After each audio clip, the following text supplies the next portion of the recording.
झाली आजच्या एकला जलोरेचा नाऱ्यावर सर्वांचा भर होता, तसा काही विचार सुरू आहे का पक्ष? आता शेवटी नेता कोणाचा जो असतो जनतेच्या कार्यकर्त्याचं जर 90% तिकडं मत असेल तर मला त्यांच्याप्रमाणेच जावं लागेल. कार्यकर्ते जेव्हा पार्टी उभा राहते आणि त्या कार्यकर्त्यांचं जर माझ्याकडे आता 5,000 कार्यकर्ते 5,000 कार्यकर्त्याचं मत आलं की तुम्हाला असं यावं लागेल तर मला त्या कार्यकर्त्याच्या बाजूने जावं लागेल. माझ्या मनात मस्त काही इच्छा असली तर माझ्या इच्छेला मुरड घालावी लागेल आणि माझ्या कार्यकर्त्याच्या भूमिकेतनं मला जावं लागेल. महायुतीतून बाहेर पडण्याचं आजचं म्हणजे ती सुरुवात म्हणावी का? महायुतीतनं बाहेर पडायचं म्हणजे काय, आता आम्ही सर्व 288 लढायचं म्हणजे आता लढावंच लागणार ना.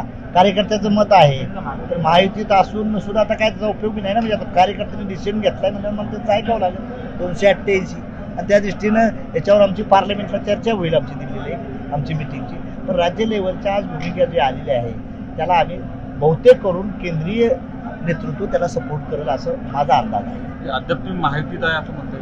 नाही, आता महायुतीत काय असलं नसलं तरी काय त्याचं आता हे नाही. 288 तयारीच करायची भूमिका निर्णय झालेला आहे. आता निर्णय झाला सर्व भाषण तुम्ही ऐकली लोकांना. 21 वर्षाचा पूर्ण प्रवास तुमचा झालेला आहे. मागे फिरून पाहताना या 21 वर्षातल्या प्रवासाबद्दल तुम्ही कसं सिंहावलोकन कराल? काय आहे की 21 वर्षामध्ये पक्षाला 4 राज्यात मान्यता मिळाली. त्या दृष्टीनं मी आनंदित बघतो. मंत्रिपद कसं असतं ते मी शिकायला मिळालं आणि त्यामुळं मंत्रिपदाची जाहीर केल्यानंतर कसं वागावं हे देखील सगळं. त्यामुळं आज स्वतःची झोपडी कशी मोठी महाल होईल.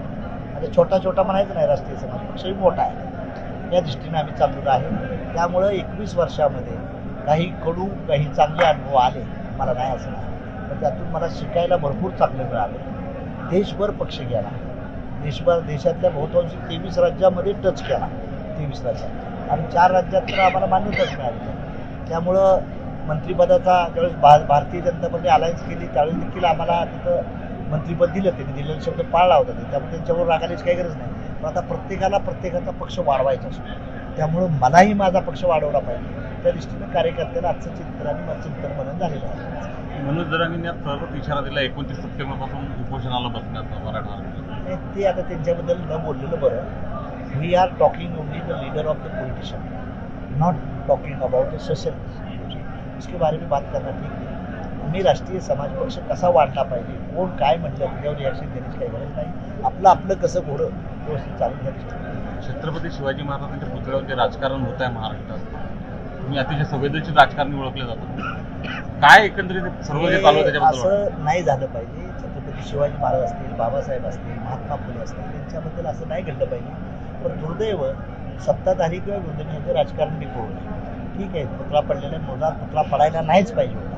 त्यासाठी ऑडिट स्ट्रक्चरल ऑडिट चांगलं व्हायला पाहिजे होतं. सर्वच व्यवस्थित झालं, त्याची जिम्मेदारी घ्यायला पाहिजे.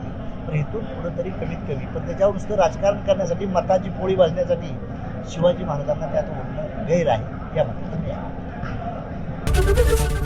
एबीपी माझा, उघडा डोळे बघा नीट.